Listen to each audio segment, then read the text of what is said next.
যখন সংক্রমণ করার সময় যখন উঠি বসি, যখন কায়ু সংযম যখন হয় না, এলোমেলো হয়, তখন মন যদি বলে তুমি এই কায়ু তুমি সংযত হও, কায়ু এখন অসংযত, তুমি সংযত হও, তখন সংযত হয়। সেই কারণে আমাদের প্রথমেই আপনারা যখন ভাবনা প্রশিক্ষণ নিয়ে যখন যাচ্ছেন, এখন আপনাদেরকে চক্ষু সংযম, কর্ণ সংযম, জিহ্বা সংযম, কায় সংযম, মন সংযম করতে হবে। এইটা যদি সংযম করতে পারেন, তাহলে আপনারা যে শিক্ষা নিয়েছেন সেই শিক্ষাটা পারিবারিক জীবনে আপনারা সুন্দরভাবে প্রয়োগ করতে পারবেন। আপনাদের ব্যবহারে, আপনাদের জীবন চলার পথে কোনো মানুষ অসন্তুষ্ট হবে না। কিন্তু ভাবনাকারীরা ভাবনা থেকে উঠে নিজের স্বার্থের উপর যখন কোনো কিছু আসে, নিজের গায়ের উপর যখন আসে, নিজের জীবনে যখন কোনো কিছু আসে, তখন দেখা যায় ভাবনার কত প্রকার গুণ, কথা মুখে। তখন অনেকে বলে তুমি যে ভাবনা করে এসেছো, এটা ভাবনার শিক্ষা, এটা কি তুমি ভাবনা এগুলো লাভ করেছো? তো সেক্ষেত্রে আমাদের সবাইকে এমনভাবে আমাদেরকে ভাবনার শিক্ষাটা অর্জন করতে হবে, মধ্যম পথ, যে পথে, অর্থাৎ এখানে যে কায় সংযমতা সেখানে সংযমতা, এখানে যে চক্ষু সংযমতা সেখানেও সেই চক্ষু সংযমতা, এখানে যে বাক্য সংযমতা সেখানেও বাক্য সংযমতা, এখানে যে মনের সংযমতা সেখানেও মনের সংযমতা। এইভাবে যদি করেন, তাহলে ভাবনাকারীরা ধাপে ধাপে এটা এখান থেকে যে প্রশিক্ষণ, সে প্রশিক্ষণ যদি পরিবারে যদি গিয়ে প্রয়োগ করতে পারেন, তাহলে আপনারা ভাবনাতে কিন্তু আস্তে আস্তে উন্নতি হতে পারবে। দ্বিতীয়টা হচ্ছে ইন্দ্রিয় দমনের সাথে চিত্ত দমন। চিত্ত দমন কি? অদ্বৈত, চঞ্চলতা, ব্যাপাদ, তিনিমিদ্য, এগুলোকে অপসারণ করা। এগুলোকে যদি অপসারণ করতে পারেন, তাহলে আপনারা কোনো সময় কেউ যদি আপনাকে গালি দেয়, কেউ যদি আপনাকে আঘাত করে, কেউ যদি আপনাকে নিন্দা করে, কেউ যদি আপনাকে অপবাদ দেয়, কেউ যদি আপনাকে তুচ্ছ করে, কেউ যদি আপনাকে অবহেলা করে, বা কেউ যদি আপনাকে বিনা দোষে যদি কোনো রকম যদি আপনার উপর যদি অদ্বৈত হয়, তখন আপনার কি হবেন? অর্থাৎ শান্ত, সমাহিত, স্থির। তখন আপনারা বলবেন তুমি সুখী হও, তোমার মধ্যে জ্ঞান উৎপন্ন হোক, তুমি এখনো আমাকে যথার্থভাবে বুঝতে সক্ষম হওনি, তোমার বুঝার বোধশক্তি উৎপন্ন হোক। এটা হচ্ছে মৈত্রী। কিন্তু আপনি ভাবনা থেকে এসেছেন, প্রতিদিন ভাবনা করেন, কিন্তু হঠাৎ করে চড়ে গেলেন, হঠাৎ করে রাগান্বিত হলেন, হঠাৎ করে উদ্ধত্ত হলেন, হঠাৎ করে অন্যজনকে আঘাত করলেন, কায় দিয়ে, বাক্য দিয়ে, এমনভাবে আপনার কথাবার্তা এলোমেলো, তখন আপনাদের এই ভাবনার সুফল, এই প্রয়োগের পদ্ধতিটা তখন ভুল করবেন। আপনি যদি উদ্ধত্ত হন, চঞ্চলতা যদি হন, অস্থিরতা যদি হন, আপনার কথাবার্তা যদি এলোমেলো হয়, চিন্তা চেতনা যদি আপনার যদি কোনো রকম এলো হয়, তাহলে এটা আপনার ভাবনার প্রয়োগে ভুল হবে। সেক্ষেত্রে আপনাদের কী করতে হবে? চিত্ত দমনের প্রতি আস্তে আস্তে, আমি ভাবনা করেছি, ভাবনা প্রশিক্ষণ নিয়েছি, সকালেও ভাবনা করেছি, রাত্রেও ভাবনা করেছি। আগে যে উত্তেজিত হতাম, সেই উত্তেজিত আমি হব না, কারণ এখন ভাবনাকারী। আগে যে এলোমেলো কথা বলতাম, এখন সেই এলোমেলো আমি কথা বলবো না, কারণ আমি ভাবনা প্রশিক্ষণ নিয়েছি। আগে হয়তো সহজে যে কোনো মানুষকে গালি দিতাম, বকা দিতাম, সে বকা এমন সে গালি দেব না। হ্যাঁ, যদি বলেন ভাঙতে ভাবানো হলে কি ছেলে মেয়েকে শাসন করবো না? শাসন করতে পারবেন। শাসনের পদ্ধতি হচ্ছে কি? সুভাষিতাচ্ছা, সুন্দর বাক্য দিয়ে শাসন করবেন। কি? শান্তমণি। শাসন করবেন কি? মনের মধ্যে মৈত্রী দিয়ে। এইটা যদি হয়, তাহলে পারিবারিক জীবনও ঠিক রাখতে পারবেন, সামাজিক সাথেও সম্প্রীতি সুন্দরভাবে রক্ষা করতে পারবেন। তখন দেখবেন আপনার কায় বাক্য মানে কোনো রকম অকুশল উৎপন্ন হবে না। তখন চিত্ত দমনে বহিঃপ্রকাশ শান্ত সুস্থির জ্ঞানমূলক সুন্দর উপদেশে আপনার জীবনকে মহীয়মান করবে, আলোকিত করবে। এখন আরেকটা হচ্ছে কি, আত্মদমন। এখন ভাবনাতে গিয়েছেন, ভাবনা আপনারা অনুশীলন করে বাসায় চলে গেলেন, বাড়িতে চলে গেলেন, হয়তো 1 কোষ 2 কোষ 3 কোষ করলেন, হয়তো প্রতিদিন সে ভাবনা অনুশীলন করে ধারাবাহিকভাবে রক্ষা করলেন। রক্ষা করার পর এখন কি, কিন্তু সবাইকে হয়তো কিছু কিছু মানুষকে অনুপ্রাণিত করার জন্য কিছু কথা বলতে পারেন, কিন্তু আবার সবসময় অনর্গল রেডিওর মতো টেলিভিশন মতো চললে হবে না। কীরকম কিছু কিছু মানুষ আছে, আমি ধ্যান করি অন্য কেউ ধ্যান করে না, আমি সকাল বিকাল ভাবনা করি তোরা ভাবনা করিস না, তোরা পাপী দুঃখী। এইভাবে নয়, আমি প্রতিদিন ভাবনা করি, আমি অন্ততপক্ষে সকালে ভাবনা করি, বিকালে ভাবনা করি, সময় পেলে ভাবনা পৌঁছে যাই। এটা আমার যে অকুশল কর্মসংস্কার ধ্বংস করার জন্য, দুর্লভ মানব জীবনকে সার্থক করার জন্য, এবং মৃত্যুর পরে আমি তো কিছু নিয়ে যেতে পারবো না, এটা আমার জীবনের ভবিষ্যতে আমি নিজের পথটা নিজে পরিষ্কার করছি। তোমাদের যদি সুযোগ হয় তোমরা করো, কারণ জীবন স্রোতের মতো চলমান। সূর্য যেমন সকালে পূর্ব দিকে উঠে আবার স্বাভাবিকভাবে পশ্চিম দিকে অস্ত যায়, জীবন শুরুটা হতে সূর্যের মতো, বৃদ্ধ জীবনটা হতে সূর্য অস্ত যায় এর মতো। আমাদের জীবনের গতিও সেরকম, মৃত্যুর কোনো কালাকাল নাই। যদি সময় এবং সুযোগ থাকে তুমিও ভাবনা করো, এইভাবে মানুষকে উৎসাহিত করতে পারে। কিন্তু তা বলে কিছু মানুষ যারা দান করে, আমি দান করেছি দান করেছি দান করেছি, আমার মতো কেউ করতে পারে না, আমি করেছি কেউ করতে পারে না, আমি করেছি আমার নাম বলতে হবে, আমি করেছি আমাকে এটা দিতে হবে, আমি করেছি আমার অধিকার থাকবে। এটা হচ্ছে আমিত্ব। আমিত্ব মানে কি? আত্মদমন নয়। আত্মদমন হচ্ছে কি, আমি আর জন্মান্তরে দান পারামি আছে, এখন আমি সুযোগ পেয়েছি দান করতে পারছি, এ দানের দ্বারাই সাঙ্গিক প্রতিষ্ঠা রক্ষা হোক, এ দানের দ্বারাই সঙ্গর সাঙ্গিক জীবন শিল্পীনে রক্ষা করুক, এ দানের দ্বারাই যারা ক্ষুধার্ত মানুষ তাদের ক্ষুধা নিবারণ হোক, জীবন সুস্থ এবং ভালো থাকুক। এ দানের দ্বারাই কিছু মানুষকে জীবন রক্ষা করার জন্য আমি সহযোগিতা করছি। এ দানের দ্বারা বিপদগ্রস্ত মানুষকে আমি বিপদের মুখে আমি সহযোগিতা করেছি। এটা জ্ঞান দিয়ে দান দিয়ে আত্মদমন করা। আবার আমি শীল পালন করছি এটা দেখানোর জন্য নয়। শীল হচ্ছে কায় বাক্য মনকে সংযম করে চিত্তকে পরিশুদ্ধতা, চিত্তের সমস্ত আবরণগুলোকে দূর করা। এখন আমি শীল পালন করছি, কিছু কিছু মানুষ যেমন এখন আমাদের কিছু ভিক্ষুদের মধ্যেও আছে, এখন আমাদের ভিক্ষুদের মধ্যে কিছু পার্থক্য এবং দায়িকদের মধ্যে কিছু পার্থক্য আছে।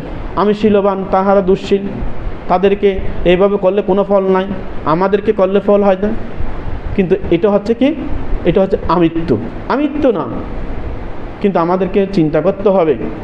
যেমন গতকাল আমাদের কেশরী ধর্মানন্দ, শ্রীলঙ্কান একজন বিশ্ববিখ্যাত একজন বৌদ্ধ ভিক্ষু, কেশরী ধর্মানন্দের একটা বই পড়েছি, ইংরেজি থেকে বাংলা অনুবাদ করেছেন। অর্থাৎ আমাদের ভিক্ষুদের মধ্যেও যেমন 5 প্রকার ভিক্ষু আছে। একটা হচ্ছে প্রাতিষ্ঠানিক ভিক্ষু, আরেকটা হচ্ছে ধর্মপ্রচারক ভিক্ষু, আরেকটা হচ্ছে ত্রিপিটক অনুবাদক ভিক্ষু, আরেকটা হচ্ছে সাংগঠনিক ভিক্ষু, আরেকটা হচ্ছে ধ্যানী ভিক্ষু। কিন্তু এই 5 প্রকার ভিক্ষুর দ্বারাই আমাদের শাসন শ্রীবৃদ্ধি হবে, উন্নতি হবে বর্তমানে। কিন্তু বুদ্ধের সময়কালে 2 প্রকার ভিক্ষু ছিল, একটা হচ্ছে গ্রহণধুর, আরেকটা হচ্ছে বিদর্শনধুর। কিন্তু এখন বর্তমান বিশ্বের সাথে তাল মিলাতে গিয়ে এখন আমাদেরকে কি করতে হবে, এই যে 5 প্রকার ভিক্ষু আমাদেরকে তৈরি করতে হবে। যেমন আগে 25 বছর আগে মুঘল দলের আমি যখন এখানে এসেছি, এখানে বড়ুয়াপাড়াতে ছিল বৌদ্ধ ভিক্ষু কি তারা চিনত না। এখানে আমাকে কত মুসলিমদের কাছ থেকে কত অপবাদ, কত পাথরের ডিল খেতে হয়েছে বোঝানোর জন্য। বিভিন্ন ধরনের যেতাম, পাথর মেলা মারত। এখানে থাকতাম তখন আমাদেরকে নানা রকমের কুশ্রী বাক্য ব্যবহার করত। কিন্তু এই প্রতিষ্ঠান হয়েছে বলে, এই প্রতিষ্ঠান রক্ষা করেছি বলে, সেরকম ধৈর্য, সেরকম মেধা, সেরকম তীক্ষ্ণ বুদ্ধি দিয়ে রক্ষা করেছে বলে এখন এখানে আজকে ধর্মের একটা পরিবেশ হয়েছে। তাহলে প্রতিষ্ঠান যদি না থাকে তাহলে আপনারা আসবেন কোথায়? প্রতিষ্ঠান যদি না থাকে আপনারা শিল পালন করবেন কোথায়? প্রতিষ্ঠান যদি না থাকে আপনারা ধর্মচর্চা কোথায় করবেন? এই কারণে প্রাতিষ্ঠানিক দক্ষ ভিক্ষু আমাদেরকে সৃষ্টি করতে হবে। আবার কিছু সাংগঠনিক ভিক্ষু, যেমন আপনারা তো এখন সময় সুযোগে পরিবেশ পরিস্থিতি অনুকূল আছে বলে সবাই এখানে ধর্মচর্চা এখানে করছেন। যখন বার্মার সাথে বাংলাদেশে যখন রোহিঙ্গা যখন দলে দলে যখন আসতে শুরু করলো, তখন আমাদের উপর কত রকমের মরার উপর করা এসেছে জানেন? আমাদেরকে হুমকি দিয়েছে জানেন? তলোয়ার দিয়ে এবং ধারালো দা দিয়ে এখানে স্কুলের মাঠে আমাদের ভিক্ষুরা দিলে কেটে ফেলবো, কোনো ভিক্ষু রাখবো না। তখন আমাদের অনেক পরিচিতি ভিক্ষু পিতামাতারা বলে যে বাবু সাদা কাপড় থাকলে অন্তত পক্ষে আমার ছেলেটা থাকতে পারবে, কিন্তু রং কাপড় থাকলে পথে থাকলে কিন্তু কোন সময় মুসলিমেরা কেটে ফেলে এখানে কাপড় ছেড়ে চলে যায়। সেরকম অনেক ভিক্ষু কাপড় ছেড়ে চলে গেছেন, অনেক ভিক্ষু ইন্ডিয়ায় চলে গেছেন। আপনারা অনেকে জানেন অথবা অনেকে জানেন না, অনেক বিহার ত্যাগ করে ইন্ডিয়া চলে গেছে, আবার অনেকজন ভিক্ষু কাপড় ছেড়ে চলে গেছে। তখন আমরা কি করলাম? আমরা কয়েকজন ভিক্ষু চট্টগ্রামে পুলিশ কমিশনার সাথে বসে সার্কিট হাউসে মিটিং করে, তখন ছিল প্রবারণার আগে, বার্মার ঘটনায় যখন রোহিঙ্গা যখন আসলো, তখন আমি ছিলাম, আমাদের ডক্টর সঙ্গপ্রিয় মান্তে ছিল, এস লোকজিৎ ছিল, তখন আমাদের কিছু এই যে বৌদ্ধ সমিতি, কৃষ্টি প্রচার, এগুলো সহ আমরা ছিলাম। আমাদের ভিক্ষুদের অভিমত চেয়েছে, আমরা ভিক্ষুদের অভিমত দিয়েছি। আমি সেখানে 4টি কথা বললাম। সেখানে বললাম যে বার্মা বৌদ্ধ রাষ্ট্র হলে কিন্তু বার্মা বৌদ্ধদের ভাষার সাথে আমাদের সাথে কোনো ভাষার কোনো মিল নেই, এবং আমরা বৌদ্ধরা শান্তপ্রিয়, বার্মার সাথে কোনো যোগাযোগ আমাদের নাই, বৌদ্ধরা শান্তপ্রিয়, কিন্তু তারা যে এগুলো করে এগুলো আমরা বিরোধিতা করি, এটা আমরা নিন্দা জানাই। প্রথম সত্য আমার। দ্বিতীয় হচ্ছে, এখন আমাদের জন্ম এখানে, আমাদের দেশ এখানে, সবাই মিলে বাংলাদেশ স্বাধীন করেছেন, এই দেশ এই রাষ্ট্র সবার, আমরা এখানে থাকব।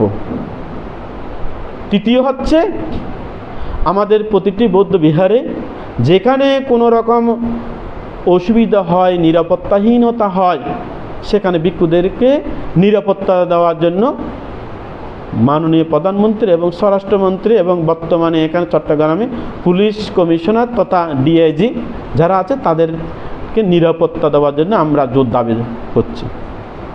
চতুর্থ হচ্ছে, বাংলাদেশে রাষ্ট্র কিন্তু ধর্ম যার যার, রাষ্ট্র সবার, কিন্তু আসন্ন প্রবরণা পূর্ণিমা উপলক্ষে প্রাণস উত্তোলন হবে। প্রাণস উত্তোলনে কোনো রকম যেন ব্যতিক্রম যেন না ঘটে, আমাদেরকে পরিপূর্ণ নিরাপত্তা দেওয়ার জন্য আমাদেরকে অর্থাৎ রাষ্ট্রের কাছে আমরা জোরালো দাবি করছি।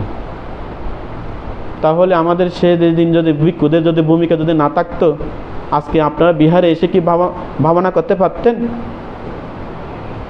ভাবনা কি করা সম্ভব হতো? তাহলে সাংগঠনিক ভিক্ষু লাগবে, যেটার সাথে রাষ্ট্রের যন্ত্রের সাথে এবং রাষ্ট্রের একটা গুরুত্বপূর্ণ দায়িত্বে যারা আছে তাদের সাথে কথা বলে একটা সংযোগ রক্ষা করে যুগোপযোগী সাংগঠনিক কর্মদক্ষতা রেখে সেভাবে আমাদেরকে দায়িত্ব পালন করতে হয়।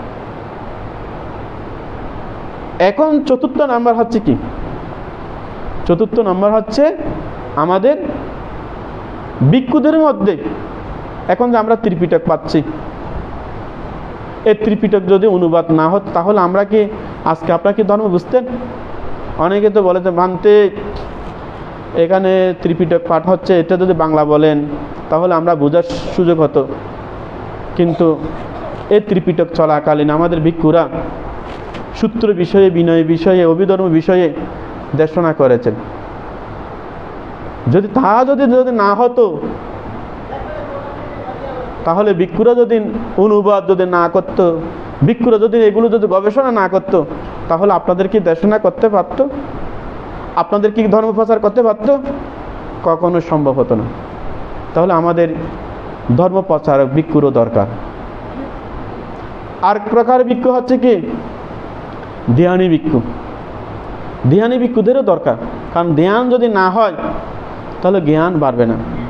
ধ্যান যদি না হয় তাহলে দুঃখ মুক্তির মানুষের পথ প্রশস্ত করতে পারবে না। তো সেক্ষেত্রে আমাদের প্রাতিষ্ঠানিক ভিক্ষু, সাংগঠনিক ভিক্ষু, প্রচারক ভিক্ষু, লেখক ভিক্ষু এবং আমাদের এই যে ধ্যানী ভিক্ষু, এই ভিক্ষু সমন্বয়ে বুদ্ধের শাসনকে সমুজ্জ্বল করতে পারবে এবং একটা মুসলিম দেশের মধ্যে ধর্মকে টিকিয়ে রাখতে পারবে। আজকে আপনারা আহারের পর আমার এখানে কিছু ছেলে আসলো, বলে যে ভান্তে আমরা এখানে থাকবো না, চলে যাবো। আচ্ছা, সবাই যদি চলে যায় তাহলে আমাদের বৌদ্ধ গ্রাম কি হবে? আমাদের বৌদ্ধ বিহারগুলো কি হবে? এগুলো রক্ষা করবে কে? তো সেক্ষেত্রে আমাদেরকে রক্ষা করতে হলে সাংগঠনিক ভিক্ষুর দরকার, প্রচারক ভিক্ষুর দরকার, দেশক ভিক্ষুর দরকার, লেখক ভিক্ষুর দরকার, সাধক ভিক্ষুর দরকার। কিন্তু সব ভিক্ষু এক এক কাজে দক্ষতা হলেও কিন্তু কোনো ভিক্ষু দুঃশীল নয়। তারা শাসন সদ্ধর্ম রক্ষা করার জন্য, দীর্ঘদিন অবস্থান করার জন্য এক এক ভিক্ষুর এক এক কর্ম দক্ষতাকে আমাদেরকে কী করতে হবে? সহযোগিতা করতে হবে। যেমন আমি যদি এখানে যদি শক্ত করে যদি হাল না ধরতাম তাহলে এই প্রতিষ্ঠান আজকে এতটুকু হতো। আজকে যদি শক্ত করে যদি হাল না ধরতাম তাহলে আজকে এখানে এতগুলো ধর্মীয় কার্যক্রম কি হতো? হতো না। সে কারণে আপনার সব ভিক্ষুকে আমাদের উপাসক উপাসিকারা সমান দৃষ্টি দিয়ে, সমান চোখে সহযোগিতা করবেন। আবার যে সমস্ত ভিক্ষু আমরা শীলবান, আমরা দুঃশীল এগুলো বলে, আমি তাদেরকে বলতে চাই কোনো ভিক্ষু শীলবান দুঃশীল এটা ভাগ করার ঠিক নাই। যারা অরণ্যে আছে তারা কি এই প্রতিষ্ঠানে আজকে দেখেন আপনাদেরকে এরকম প্রতিষ্ঠান 10 দিন রেখে তারা কি অরণ্য ভিক্ষুরা কি আপনাদেরকে ধ্যান করাবে? আপনাদের পিতামাতাদের মৃত্যুবরণ করলে অন্ত্যেষ্টিক্রিয়া আসবে। এখন তাদেরকে আনতে হলে একক ধর্ম দেশের দরকার, অনেক টাকার বাজেটের দরকার। কিন্তু আমরা তো যেখানে যাই সেখানে সাধারণ আপনাদেরকে ধর্ম দান করি। তো সেক্ষেত্রে কোনো ভিক্ষু সুশীল দুঃশীল ভাগ করা ঠিক নয়। এটা যদি দুঃশীল সুশীল যদি ভিক্ষু যদি ভাগ করি, দেখবেন গ্রামের ভিক্ষুরা যদি চলে যায়, অরণ্যের ভিক্ষুরা কিন্তু এই বিহার রক্ষা করতে পারবে না, আপনাদেরকে ধ্যান দিতে পারবে না, আপনাদেরকে এসে এখানেও প্রতি উপসৎ অষ্টমী পূর্ণিমাতে অষ্টশীল প্রদান করবে না। তো সেক্ষেত্রে বুদ্ধ বলেছেন সাব্বে বুদ্ধ সামা সামা সাব্বে বুদ্ধ সমাগতা। ওই বুদ্ধ যেমন সব বুদ্ধের গুণ একইভাবে তুলনা করেছেন, সঙ্গের গুণও একইভাবে সঙ্গ তুলনা করেছেন। সঙ্গের গুণ এক, হয়তো কার্যক্রম এক একজন এক একটা দক্ষতা। শ্রী ধর্মানন্দ শ্রীলঙ্কার জন্ম, উনি থেকেছেন আজীবন মালয়েশিয়াতে, বড় যেটা ধর্মপথ, এবং বিশাল বিশাল ইংরেজিতে অনুবাদ ইংরেজিতে করে সারা বিশ্বব্যাপী আজকে শ্রী ধর্মানন্দ ভান্তে সমাদৃত। বহির্বিশ্বে ইউরোপ আমেরিকা বিভিন্ন ওয়েস্টার্ন কান্ট্রিতে উনি ধর্ম প্রচার করেছেন। উনি ধ্যানী ছিল না, উনি ছিলেন লেখক এবং সুবক্তা, একজন স্কলার বৌদ্ধদের মধ্যে।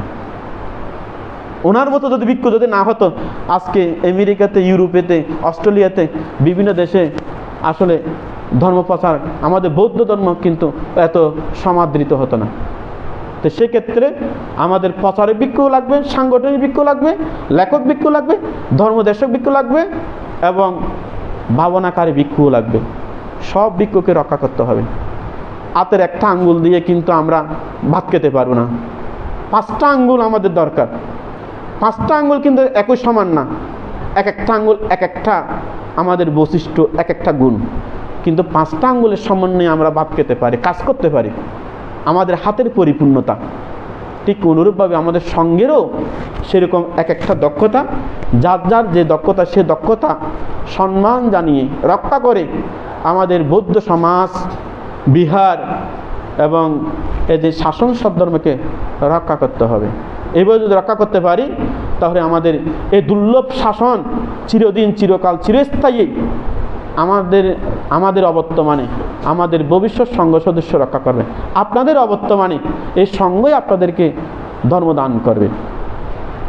পাশাপাশি আমাদের উপাসক উপাসিকাদের মধ্যেও কেউ দাতা, কেউ শীলবান, কেউ ধার্মিক, কেউ সেবক, কেউ দেখা যায় হয়তো কেউ কায়িকভাবে মানুষ সহযোগিতা করে, কেউ আর্থিকভাবে সহযোগিতা করে, কেউ হয়তো উপসশীল আদি পালন করে, ভাবনা আদি করে তারা ধর্মচর্চা করে, কিন্তু সবার একমাত্র উদ্দেশ্য হচ্ছে নির্বাণ। সবার উদ্দেশ্য হচ্ছে নির্বাণ। হয়তো কেউ একটু আস্তে আস্তে যায়, কেউ হয়তো দ্রুত যায়। তো সেক্ষেত্রে আপনাদের ব্যবহারিক জীবনে অর্থাৎ মৈত্রী, করুণা, মুদিতা, উপেক্ষা, এই চারি ব্রহ্মবিহার। যেমন আমাদের একজন, আমরা যখন বনবান্তরে সেখানে ছিলাম, দুইজন ভান্তে মানে প্রব্রজ্ঞা নিয়েছেন উপসম্পদা, কিন্তু শ্রমণ আমার চেয়ে ছোটো ছিল, কিন্তু বয়স আমার চেয়ে বেশি ছিল। অর্থাৎ সামান্য জীবন ওখানে থাকা অবস্থায় তো শুনলাম বলে যে তারা ঢাকা থেকে দুইজন ছেলে এসেছে, খুব শিক্ষিত বড়ুয়া ছেলে। কেন বলে যে ভান্তের দেশনে একবার শুনেছে তাদের প্রব্রজ্ঞা নেওয়ার ইচ্ছা হয়েছে, চাকরি টাকরি ছেড়ে তারা চলে গেলেন। কোথায়? বনবান্তের এখানে। তখন খবর পেলাম, এক উপসতে যখন আসলাম বলে যে তারা দুইজন খুব শিক্ষিত ভান্তে, দুইজন বড়ুয়া ছেলে ভান্ত হয়েছে। ভান্ত হওয়ার পর যখন কোথায় ওই মানিকছড়ির ওইদিকে গিয়ে ওই একটা কুতুকছড়ি আছে, কুতুকছড়ি ওখানে আমাদের শ্রদ্ধেয় জ্যোতিষার ভান্তের কাছে ছিল। দুইজন অর্থাৎ শিক্ষিত ভান্তে ভিক্ষু হয়েছেন। কদিন যেতে না যেতে বলে যে এখানে থাকতে পারবো, মশার কামড় খেয়ে তখন আবার ভিক্ষু দুজন ত্যাগ করলো। এটা আমি উদাহরণ কেন দিচ্ছি? অর্থাৎ আবেগে ধর্ম নয়, দেখে ধর্ম নয়, শুনে ধর্ম নয়, দেখতে হবে, শুনতে হবে এবং বাস্তবতা উপলব্ধি করে এবং সব কিছু মেনে নেওয়ার সে সাহস থাকতে হবে। তখন বনবান্ত বলল তারা আবেগে এসেছেন, তারা চিত্তের বিবেক দিয়ে বিক্ষুব্ধ জীবন গ্রহণ করেনি, তাদের পারামে দুর্বল। তারা বলেছে বুক আমরা তো ঢাকা ছিলাম, এত মশার কাপড় এখানে নিচে মাটিতে থাকা সম্ভব নয়, সকালে উঠে পিণ্ডচারণ করা সম্ভব নয়, এতগুলো কষ্ট। ওনারা বলেছে ভান্তে আমরা একেবারে হয়ে যাব, আমরা ঢাকা থেকে প্রব্রজ্ঞা নিয়েছি, ঢাকা থেকে এসেছি, এখানে চাকরি করতে কত কষ্ট, ভান্তে আমরা একেবারে থাকবো। দেখা যায় মাস 2 মাস যেতে না যেতে তারা কাপড় ছেড়ে চলে গেল। ঠিক অনুরূপভাবে এটাই উদাহরণ এটা দিচ্ছে কেন? অর্থাৎ আমরা আপনারা যা কিছু করি কিন্তু সংকল্প, চিত্তের সমন্বয় এবং এটা যেন ধরে রাখতে পারে, এটা তো ধরে রাখতে পারেন, তাহলে আপনারা এখান থেকে গিয়েও আপনারা সুখী হতে পারবেন, শান্তি লাভ করতে পারবেন। ধর্মীয় জীবন অনুশীলনের দ্বারা আপনার জীবন দুঃখের অবসানের পথ প্রশস্ত করতে পারবেন। তো সেক্ষেত্রে আপনার এখান থেকে যাওয়ার পর সবাই সবার জীবনে মৈত্রী, আমি সুখী হই, অপরে সুখী হোক। কিন্তু আমি সুখী হই, অপরে সুখী না হোক, কোনোদিন শান্তি পাবেন না, দুঃখ মুক্তি আপনি পাবেন না যত সাধনা করেন। কিন্তু নিজে সুখী হই, অপরে সুখী হোক, এই চেতনা, এই চিন্তা, এই মনোভাব, এই মৈত্রীভাব আপনাদের সবসময় আপনাদেরকে থাকতে হবে। তাহলে আপনারা মানসিকভাবে শান্তি লাভ করবেন। দ্বিতীয় হচ্ছে কি? করুণা। করুণা হচ্ছে কি? অর্থাৎ আমি যেমন দুঃখ থেকে মুক্তি পেতে চাই, আমি যেমন দুঃখ পেলে আমার দুঃখ আমার মনে হয়, অপরের দুঃখ তা দেখলে করুণা উৎপন্ন করা। একজন বৃদ্ধ মানুষ, অসুস্থ মানুষ, ওনাকে হয়তো সেবার দরকার, ওনাকে সেবা দেওয়া। হয়তো উনি অভাবে আছে, দুঃখী আছে, সামর্থ্য থাকলে তাকে সহযোগিতা করা।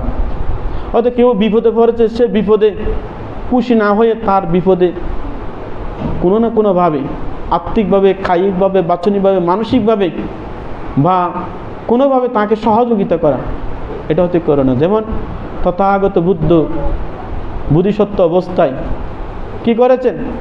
সকল প্রাণীর দুঃখকে নিজের দুঃখ বলে মনে করতেন। সে কারণে উনি ছিলেন মহাকারণিক বুদ্ধ, মহাকারণিক তথাগত বুদ্ধ। কেন? উনি করুণাবান ছিল বলে। আপনারাও যদি দুঃখ থেকে মুক্তি পেতে চান তাহলে আপনাদেরকে করুণাবান হতে হবে, দয়ালু হতে হবে এবং উদারতা হতে হবে। এই গুণ দিয়ে আপনার প্রত্যেকে কিন্তু করুণার অধিকারী হবে। যদি সেই গুণে অধিকারী যদি না হয় তাহলে আপনি হয়তো চোখ বন্ধ করে ভাবনা করলেন, সংক্রমণ করলেন, কিন্তু অপরের দুঃখ দেখলে মনে মনে হাসলেন, তাহলে আপনার ধ্যানের মধ্যে চিত্ত সমাধিস্থ হবে না। সমাধিস্থ হবে কখন? অপরের দুঃখ দেখলে তার দুঃখ থেকে মুক্তি পাওয়ার জন্য, তার জন্য কি করা? অর্থাৎ নিজেকে নিবেদিত করা, আন্তরিকভাবে তার সুখে সুখে, দুঃখী দুঃখী হওয়া। আর মোদিত হচ্ছে কি? মোদিত হচ্ছে আমি যেমন সুখে থাকতে চাই, সবাই স্ব জায়গায় সুখে থাকুক। এখন আমরা যেমন আজকে আমি ভান্তেকে বলছি, আমি বললাম যে থাইল্যান্ডে আসলে তারা ধর্ম চর্চা করতে গিয়ে কীরকম একটা সুন্দর পরিবেশ দেখি, আমাদের এখানে পরিবেশটা হচ্ছে না কেন? এত চেষ্টা করার পরেও এত না হওয়ার কি কারণ জানেন? ইগো। অর্থাৎ আমাদের, এটা আমি একটু অন্যদিকে বলে, অর্থাৎ ঠেঁড়া মনলে ঠেঁড়া মানুষ নয়, আমাদের মধ্যে ঠেঁড়া সেরকম, অর্থাৎ এক গুজমিটার পর।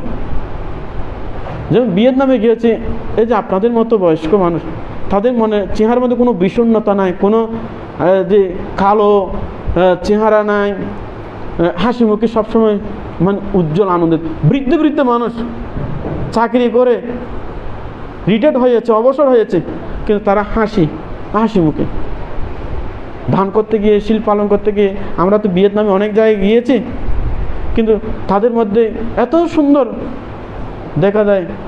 এখন আপনাদের মধ্যে ভাবনার মধ্যেও দেখা যায় এই যে বিষম যে করুণ, যেমন আপনাদেরকে কয়দিন না খেয়ে রাখলাম এবং খাওয়া দাওয়া না দিয়ে, ব্যথা ব্যথা ব্যথা, কি কষ্ট। আবার এই যে আপনাদের মধ্যে দেখা যায় মাঝে মাঝে এত উদাসীন, আবার দেখা যায় মাঝে মাঝে এত বারিক মন। কিন্তু তাদের চেহারাটা, থাইল্যান্ডের এগুলো দেখলে, যেমন কয়েকটা বৌদ্ধ দেশে গিয়েছি তো, তাদের এগুলো অন্যরকম।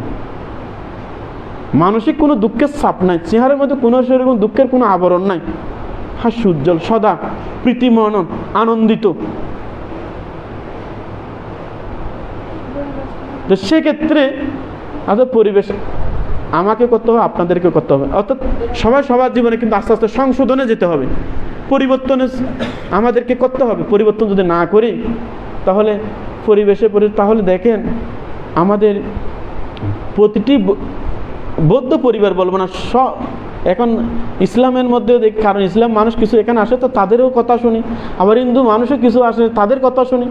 আমাদের কথাগুলো তো শুনে দেখা যায় আমাদের চিত্তের একটা জটা, রাগ দেশ হিংসায় আবরণে যে মোহে ডাকনায় মানুষকে সবসময় কুলুষিত মনোভাব, এগুলো থেকে যদি বের না হই তাহলে দেখেন আপনার জীবিত অবস্থায় চলতে পারেন, খেতে পারেন, সব কিছু নিজের কাজ নিজে করতে পারেন, সেখানেও মানসিক শান্তি নেই। তাহলে চলতে যদি না পারেন, বিছানা যদি শুয়ে থাকেন, সেখানে মানসিক অবস্থা কি ভালো থাকবে? এটা চিন্তা করেন না। আপনি এখন চলতে পারেন, সব কিছু করতে পারেন, এখন মানসিক অবস্থা ভালো নাই, তো আপনি যদি অসুস্থ হয়ে বসে থাকেন এভাবে, তাহলে আপনি কি মানসিক অবস্থা ভালো থাকতে পারবেন? কারণ আপনার শারীরিক দুঃখ তো আপনাকে প্রতিবার সেখানে আঘাত করবে। যখন আঘাত করবে তখন আপনার কি মন আলো হবে? মনের মধ্যে কি বিদ্যা থাকবে? মনের মধ্যে তখন কি জ্ঞান থাকবে? মন কি তখন কি এই মৈত্রীভাবাপূর্ণ থাকবে? সেখানে তো সব সময় আপনার মাঝে মাঝে একটু নিজে একটু আত্মদর্শন দিয়ে একটু পিছনের দিকে আসেন না। যখন আপনি দীর্ঘদিন অসুস্থ থাকবেন, পারিপার্শ্বিক অবস্থা কীরকম থাকে? যখন আপনার দুঃখ দুর্দিন ছিল তখন আপনার পারিপার্শ্বিক অবস্থা কীরকম ছিল? সবাই তো আপনারা এখন ভালো আছেন, ঠিক আছে, এটা আমি সাধুবাদ জানাই, কিন্তু ভালো হওয়ার আগে পিছনের জীবনটা ফিরে দেখান। দুঃখের সময় কেমন ছিলেন? দুর্দিনে কেমন ছিলেন? দুঃসময়ে কেমন ছিলেন? অসুস্থ থাকা কেমন ছিলেন? একা থাকা অবস্থা কেমন ছিলেন? এটা পিছনে তাকান না। পিছনে যদি তাকান তাহলে এখনও আমরা ভালো আছি, পিছনে তাকার দিনগুলো কষ্ট, এখন ভালো থাকা অবস্থায় কষ্ট, তাহলে মনের অবস্থা যদি এরকম হয় তাহলে কি হবে? তাই আমাদের শ্রদ্ধেয় আনন্দ মিত্রবান্তের একটা কথা, আমার সমাজ নিয়ে একটা কথা, একটা বই লিখেছেন, এটা হয়তো আপনারা সবাই জানেন। তখন একজন বলে, আমাদের বড়ুয়া একজন প্রসিদ্ধ মানুষ যখন আমাদের শ্রদ্ধেয় আনন্দ মিত্রবান্তের কাছে যখন গেলেন, তখন আনন্দ মিত্রবান থেকে, অর্থাৎ সবসময় বলে যে উপাসক কেমন আছে? বানতে ভালো নাই। উপাসক কেমন আছেন? ভালো নাই। অর্থাৎ সকালে কেমন গেলে কেন আসুন? বান্ধব আজ শরীরে এরকম লাগেন, ভালো নাই। ও আজ হাই না বান্ধব ভালো করে হাই না পারি। ও কেন আসেন? হয়তো ফোয়াজ জ্বালা। তো ইন্দি আবার গেলে হয়তো কি হয়তো মাই ফোয়াজ জ্বালা। আবার ইন্দি গেলে হয়তো হয়তো কেন আসেন? হয়তো হয়তো সমাজ গরু ঠেলা ঠেলি হয়তো বলা হয়তো তুলে একা হাজ করে তুমি যায় না বউ, হয়তো যায় না ঘরের মধ্যে বউ জানার ভাই কই। আমাদের শ্রদ্ধে আনন্দ মিত্র বানতে বলছে যে তাহলে এইদিকেও ভালো নয়, এদিকেও ভালো নয়, তাহলে যাই না জানার ভাই খাও। অর্থাৎ এটা আমাদের শ্রদ্ধেয় আনন্দ মিত্র ভান্তের বাস্তব কথা। কি ভালো নাই, ভালো নাই, এটা কি? ভালো কখনো আপনাদের হবে না। কেন হবে না? শারীরিক দুঃখ, মানসিক দুঃখ, এটা জর্জরিত থাকবে, কিন্তু এই শারীরিক মানসিক দুঃখের মাধ্যমে জ্ঞান সম্প্রযুক্ত উপেক্ষা জ্ঞান লাগবে। জ্ঞান সম্প্রযুক্ত উপেক্ষা, অর্থাৎ জ্ঞান থাকতে হবে, উপেক্ষা করতে হবে। দুঃখ হলো উপেক্ষা, সুখ হলো উপেক্ষা, উপেক্ষার মধ্যে জ্ঞান। আপনারা মনে করেন ভাবতে এখানে এই যে ভাবনা করছে, এখানে শারীরিক ব্যথা বেদনা এগুলো কষ্ট বলে মনে করছেন। দেখবেন এখান থেকে কালকে চলে যাবেন তো সন্ধ্যের পরে ওখানে আরটা দেখবেন কোনো না কোনো, না হয় দুঃসংবাদ, না হয় অমুকের অসুখ, না হয় সমুকের অসুখ, না হয় এরকম অসুবিধা, না হয় সেরকম অসুবিধা, না হয় আপনারা এখন ভালো আছেন, হয়তো কালকে গিয়ে জ্বর ব্যথা উঠবে, এরকম হবে। তাহলে দুঃখ, সবসময় দুঃখ। কিন্তু এক্ষেত্রে আপনাদের সুখ দুঃখ দুটোটাকে উপেক্ষা সহগত জ্ঞানযুক্ত চিত্ত, উপেক্ষা এবং জ্ঞান। উপেক্ষা সহগত জ্ঞান যদি থাকে তাহলে আপনারা বলবেন অতীতে ফেলে আসা দিনগুলো ভালো ছিল, আগামীকাল থেকে যা দিন আসবে তা ভালো হয়তো হতে পারবে না, ভালো থাকার জন্য চেষ্টা করব, কিন্তু মনকে সুন্দরভাবে রক্ষা করব। তাই আমাদের পণ্ডিত জ্যোতিপাল বান্তে একটা কথা বলতো, আমাদের বলতে লোভ দেশ মোহ, আমাদের লোভ দেশ মোহে আমাদের চিত্ত ঢাকনায় কি আবদ্ধ, মন ধাই 10 দিকে পাগলের মতো। আমাদের মন লোভ দেশ মোহে ঢাকনা আবদ্ধ, মন ধাই 10 দিকে পাগলের মতো। ঠিক না?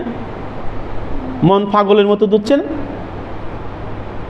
মন তো পাগলের মতো দুচ্ছে। এখন আমরা সবাই তো বলছি আমরা ভালো ভালো ভালো, কিন্তু আমরা যতক্ষণ পৃথকজন আমরা কিন্তু পাগলের মতো। কেন?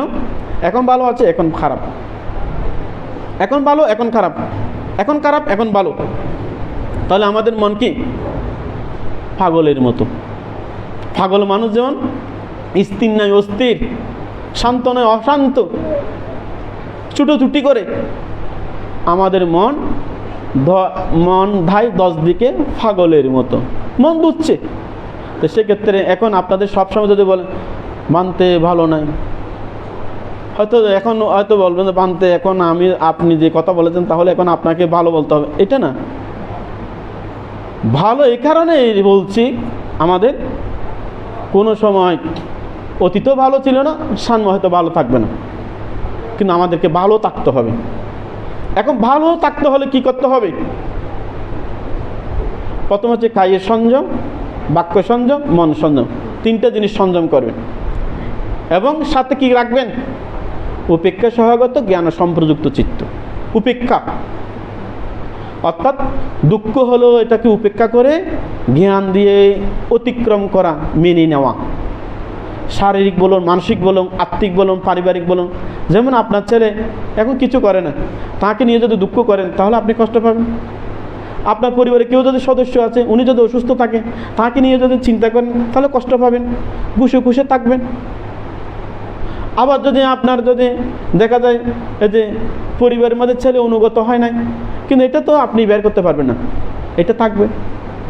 হয়তো আপনাদের কেউ যদি স্বামী যদি অনুগত না হয়, হয়তো যদি স্ত্রী যদি অনুগত না হয়, ছাড়তে তো পারবেন না, এগুলোতে নিয়ে থাকতে হবে। তাহলে এটা কি হল? উপেক্ষা সহগত জ্ঞান সম্প্রযুক্ত চিত। এটা আমার কর্ম ছিল, তাদেরকে নিয়ে আমাকে থাকতে হবে। এখন কি করব? জ্ঞান দিয়ে আমার পুণ্য কাজ আমি করে যাব, উপেক্ষা।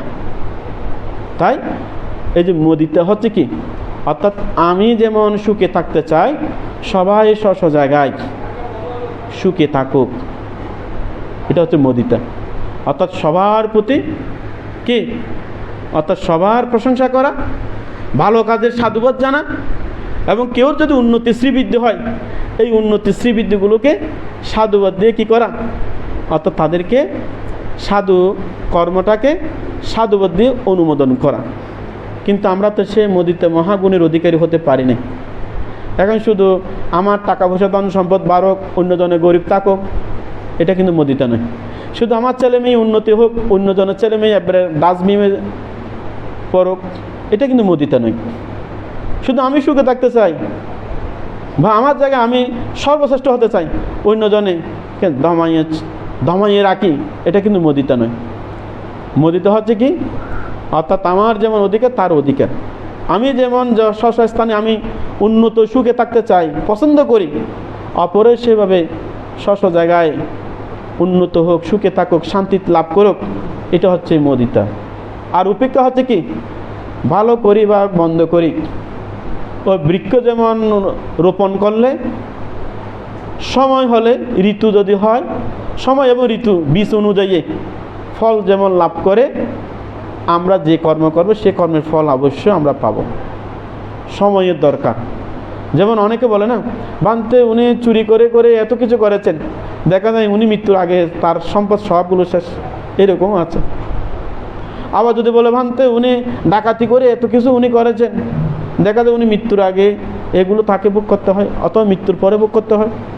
আবার অনেকে দেখা যায় বলে যে ভানতে উনি এত অত্যাচারিত, এত এত খারাপ মানুষ, তবু উনি ভালো থাকে। দেখা যায় মৃত্যুর আগে দেখা যায় ওনার পাপ প্রাচিত যখন ভোগ করে, তখন ওনার মৃত্যুর আগে এগুলো শুরু হয়। আবার অনেকে বলে ভানতে আমি এত ভালো কাজ করি, তবু কেন পুণ্যের ফল পাচ্ছি না, বুদ্ধ কেন আমাকে দেখছে না? বুদ্ধ চোখ বন্ধ? বুদ্ধ চোখ বন্ধ নয়, বুদ্ধ সর্বত্রে সচেতন, জাগ্রত। এটা কি, অর্থাৎ আমরা এখন যা আমরা পুণ্য কাজ করি, এই পুণ্য কাজের ফল সাথে সাথে না পেলেও কিন্তু দেখবেন আপনি মৃত্যুর আগেও হতে পেতে পারেন, অথবা আপনি পরজন্ম পেতে পারেন। তবে আমরা পাবো কিভাবে? মনত্ব বেগুন আবর্জনাবাজি,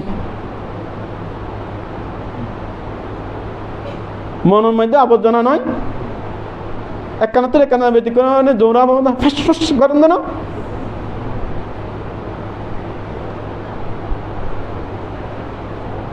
জোরে সাপ তো দেখুন না, জোরে সাপের মতো ফাঁস করেন না, একটু ব্যতিক্রম হলি তো নারা বালা হন্দে হয়ে দি, এখনো ভালো অন্য ভারি। ভালো যদি হতে চাই তাহলে আমাদেরকে ওই যে উপেক্ষা, সকলে কর্মের অধীন। কি? সকলে কর্মের অধীন। যে কর্ম করব সে কর্মের ফল আমাদেরকে ভোগ করতে হবে।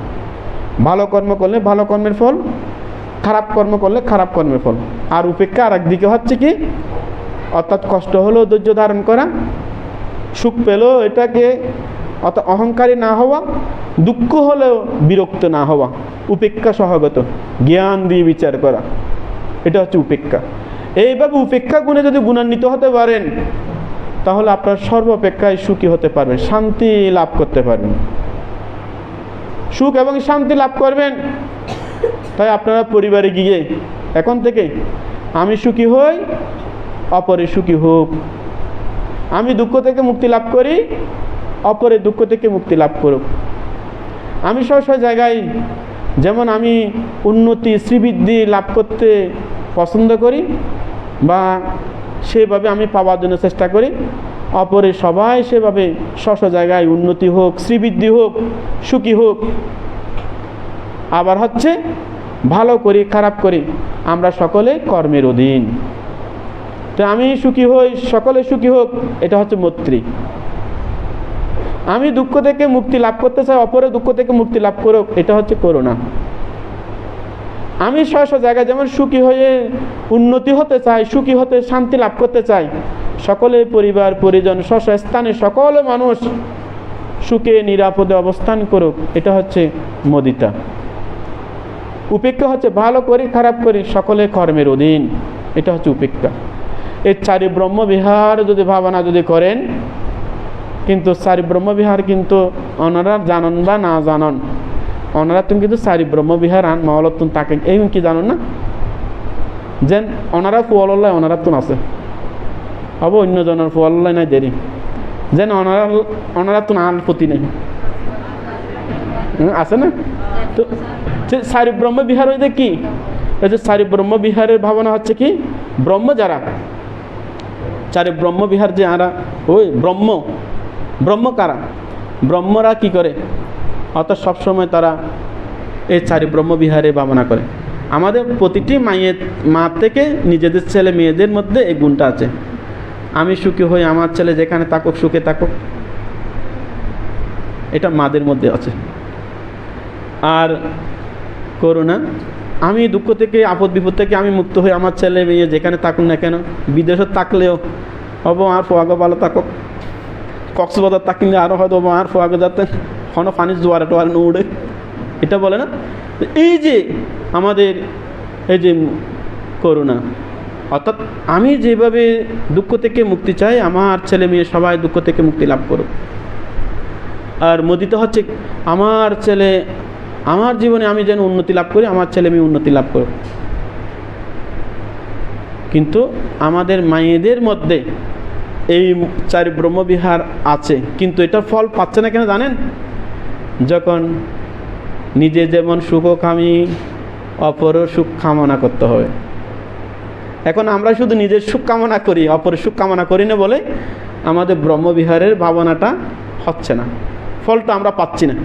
তো সেক্ষেত্রে আপনারা এই মাতৃদের এদের বলা হচ্ছে কি, মাতা ইয়াতা নিয়াং পুত্তাং আয়ুষা একা পুত্তা মানুরাক্ষে এওয়াম্পি সাব্বাভূতেষু মানা সংভাবায়া পরিমাণাং করণীয় মৈত্রী সূত্রের মধ্যে বলেছেন না, মায়ের জীবনের বিনিময়ে ছেলেকে যেমন একমাত্র ছেলেকে রক্ষা করে, ওবা এখন ওনারা হন্দ বান তাঁরা আছে যাতে বানমা গন্ডগোল ইয়াতে এটা কে আইতাম হয়তো হতো আইতাম না হয়তো খাঁ পোয়ালো মানা করা, ওনারা তুমি কি হবা ব্রহ্মবিহার আছো। এই প্র্যাকটিক্যাল বাস্তবায়িত যখন বিপদ হয়ে হয়তো দায়িত্ব মানা করেন, ব্রহ্মবিহারে উদ্মুখ হইলে তো না মন্তর দিয়ে পালন গরম করে। তো সেক্ষেত্রে আপনারা প্রত্যেকে ব্রহ্মবিহারে, আমি বিকুসাম সবাইকে বললাম আমি তো যে আইকু বাই নয় আই আসি তোর আল্লাহ মূল্য মজ্জুম আসলে বাচ্চি প্রথমে আমি মজ্জুম।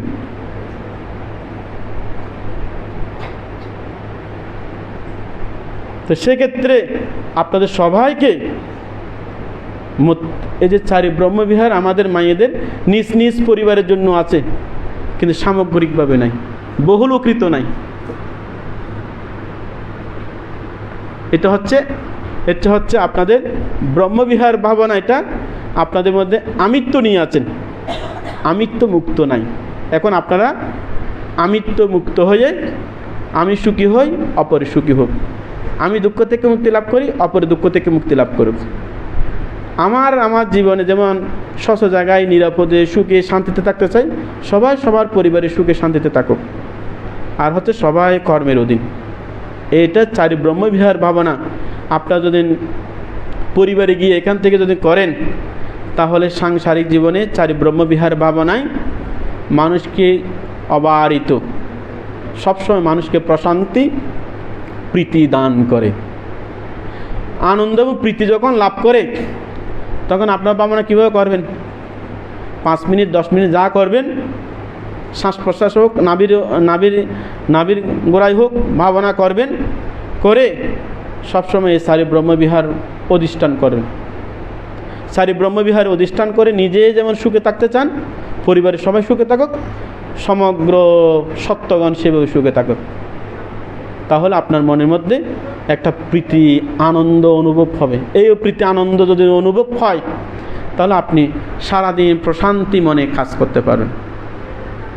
যে কোনো বিপদ আসুক, তখন বলবেন আমি তো মৈত্রী ভাবনা করেছি। কোনো একটা দুঃসংবাদ শুনুন, তখন তো মনে করবেন যে আমি যে মৈত্রী ভাবনা করেছি। অফিসে চাকরিতে যান, তখন আপনার কোনো কিছু বিষণ্ণতা এবং মনের মধ্যে অসন্তুষ্ট আসবে না। কোনো জায়গায় যান, কোনো বিরক্তি ভাব আসবে না। তাহলে আপনার সবসময় সদা সর্বদা জাগ্রত অবস্থায় এই চারি ব্রহ্মবিহার ভাবনাতে। তখন এখন ভাবনা কিভাবে করবেন? যেমন রাস্তা দিয়ে যাচ্ছেন, ডান বাম হাঁটছেন, ওখানে তো গিয়ে পা তুলছি, নিচ্ছি, ফেলছি বলতে পারবেন না। এটা বলতে গিয়ে তো আপনি ওই দিকে কাজ করতে পারবেন। ডান বাম। যেমন আপনার অনেকে এই যে বিহারে আসতেছেন, এখন গাড়িতে উঠলে তখন গাড়িতে উঠছি এটা জানবেন। গাড়িতে যখন থাকবেন, তখন আপনার স্মৃতির মধ্যে থাকবেন, তখন তো গাড়িতে চোখ বন্ধ করে থাকলে ড্রাইভার তো অন্যদিকে নিয়ে যাবে। তো সেক্ষেত্রে চোখ খোলা অবস্থায় স্মৃতি করতে পারেন, বসেছেন, যাচ্ছি, এটা চেতনা রাখেন। রাস্তা দিয়ে হাঁটছেন, আপনি তো চোখ বন্ধ করে আস্তে আস্তে যেতে পারবেন, ধাক্কা দিয়ে আপনাকে ফেলে দেবে, তখন ডান বাম। অথবা এই যে আপনারা আরও স্মৃতি কীভাবে অনিত্য দুঃখ অনাত্ম, চোখ বন্ধ করে ভাবনা করতে হবে, যেখানে যাবেন সেখানে অনিত্য দুঃখ অনাত্ম, অনিত্য দুঃখ অনাত্ম, এইভাবে যদি স্মৃতি করেন অনিত্য, হয়তো বলবেন বান্ধব অনিত্য কীভাবে? যেমন আমি ছোটোকালে কীরকম ছিলাম, এখন বয়স হয়েছে কীরকম হচ্ছে, এখন আরও কী হবে? অনিত্য। দুঃখ অর্থাৎ আসলে এই যে যেখানে যাই না কেন কষ্ট করতে হচ্ছে, পরিশ্রম করতে হচ্ছে, দুঃখ। তো দুঃখ বলে কিন্তু আবার এটা থাকতে পারবেন না, এখানেও কিন্তু আবার মারাত্মক ক্ষতি হতে পারে। আপনারা দুঃখ এটা মন দিয়ে অনুভব করবেন, দুঃখ। যেমন আপনারা যে খেতে যাচ্ছেন, এটা কি দুঃখ নয়? আপনারা যে খাওয়ার পর এই যে বাথরুমে যাচ্ছেন, এটা দুঃখ নয়? আবার আপনাদের দেহ এই যে স্নান করার জন্য যাচ্ছেন, এটা দুঃখ নয়? তো সবগুলো হয়তো দুঃখ দিয়ে জ্ঞান আস্তে আস্তে চিত্তকে সংযম করে। অনিত্য দুঃখ অনাত্ম। যেমন কোনো একটা মৃত মানুষ দেখেছেন, হ্যাঁ উনি যেভাবে মৃত্যুবরণ করেছেন, আমাকেও একদিন চলে যেতে হবে, অনিত্য। অর্থাৎ উনি যেভাবে পরিবার পরিজন নিয়ে ফেলে চলে যাচ্ছেন, আমিও একদিন চলে যাব, অনাত্ম। তাহলে এইভাবে অনিত্য দুঃখ অনাত্ম চোখ বন্ধ ছাড়ও ভাবনা করতে পারে। এটা যদি করে, তাহলে মানুষের চিত্ত স্থির, শান্ত, সমাহিত হয়। এইভাবে যদি করতে পারেন, তাহলে আপনারা সর্বদা সুখ, শান্তি এবং অনাবিল প্রশান্তি লাভ করতে পারবেন। এই প্রশান্তিটা আপনাদের সবার জীবনে আয়ত্ত করুন। এটা যদি আয়ত্ত করতে পারেন, যেখানে যাবেন সেখানে সুখী হবেন, বিরক্তি ভাব হবেন না, অসহ্য দুঃখ যন্ত্রণা উৎপন্ন হবে না। তখন আপনাদের মধ্যে এই প্রশান্তি মন নিয়ে আপনারা সুখে থাকতে পারবেন। তাই পরিশেষে আপনাদের সকলকে পুণ্যরাশি দান করছি। এই যে আজকে 10 দিন পর্যন্ত যা আলোচনা করলাম, আমার আলোচনা যদি কোনো ভুল ত্রুটি গলত বিচ্যুতি যদি হয়ে থাকে, আপনারা সবাই নিজ গুণে সুন্দর দৃষ্টিতে দেখার জন্য মৈত্রীময় আহ্বান করছি। কারণ অনেকে এখানে আছেন, আমার চেয়ে অনেক ভালো দেশনা শুনেছেন, আমার চেয়ে আরও যুক্তি উপমা এবং অনেক ভাবগম্ভীর দেশনা শুনেছেন। তো সেক্ষেত্রে আমি কিন্তু চেষ্টা করছি। তাই সেক্ষেত্রে যদি কোনো ভুল ত্রুটি পরিলক্ষিত হয়, আপনারা ভালো হলে এগুলো এখানে গ্রহণ করবেন, ত্রুটি হলে এগুলো ভুলে গিয়ে এখানে সংশোধন করবেন। এবং আপনাদের যদি কোনো রকম আপনাদের যদি আমার অনিচ্ছাকৃত বা আমাদের প্রতিষ্ঠানের বা ভিক্ষু সঙ্গে অনিচ্ছাকৃত যদি ভুল ত্রুটি গলত বিচ্যুতি হয়, সকলে সুন্দর দৃষ্টিতে অর্থাৎ সবসময় সুন্দর দৃষ্টিতে দেখার জন্য মৈত্রীময় আহ্বান করছি। আপনাদের এই যে এতদিন আপনারা এখানে ছিলেন, তাই আমরা অত্যন্ত আনন্দিত। আপনাদেরকে ভিত্তি করে ধ্যান ও কোর্সের পরিপূর্ণতা, আপনাদের অংশগ্রহণ আমাদের কোর্সের সার্থকতা। আপনারা সুন্দরভাবে আছেন বলে আমরা অনেক কিছু বলতে পারছি এবং অনেক কিছু আপনাদেরকে বিভিন্নভাবে সহযোগিতা করার সুযোগ পেয়েছি। তো সেক্ষেত্রে তাও যদি কোনো রকম যদি আমাদের প্রতিষ্ঠানের পক্ষ থেকে যদি কোনো অনিচ্ছাকৃত ভুল ত্রুটি গলত বিচ্যুতি হয়ে থাকে, যদি জেনে থাকেন, শুনে থাকেন বা মনে করে থাকেন, আপনারা প্রত্যেকে নিজ গুণে সুন্দরভাবে দেখার জন্য মৈত্রীময় আহ্বান করছি। আপনারা সকলে সুস্থ, নিরোগ, দীর্ঘায়ু, প্রজ্ঞাময় জীবন লাভ করে অন্ততপক্ষে চারি অপায়ের পথ বন্ধ করে সকলে দুঃখ থেকে মুক্তি লাভের হেতু উৎপন্ন হোক, এ কামনায় আপনাদের সকলকে পুণ্যরাশি দান করছি। আমার এই বিক্ষুব্ধ জীবনে যাহা পুণ্য সঞ্চয় করেছি, এ পর্যন্ত যা কুশলময় কর্ম সম্পাদন করেছি, সমস্ত পুণ্যরাশি আমার পরম কল্যাণ মিত্র গুরুবান্তে, পরম শ্রদ্ধেয় সঙ্গরাজ বান্তের সুস্থ নিরোগ প্রজ্ঞাময় জীবনের অধিকারী হোক। ভান্তেদের পবিত্র চরণতলে আমার উজ্জিত পুণ্যরাশি উৎসর্গ করছি।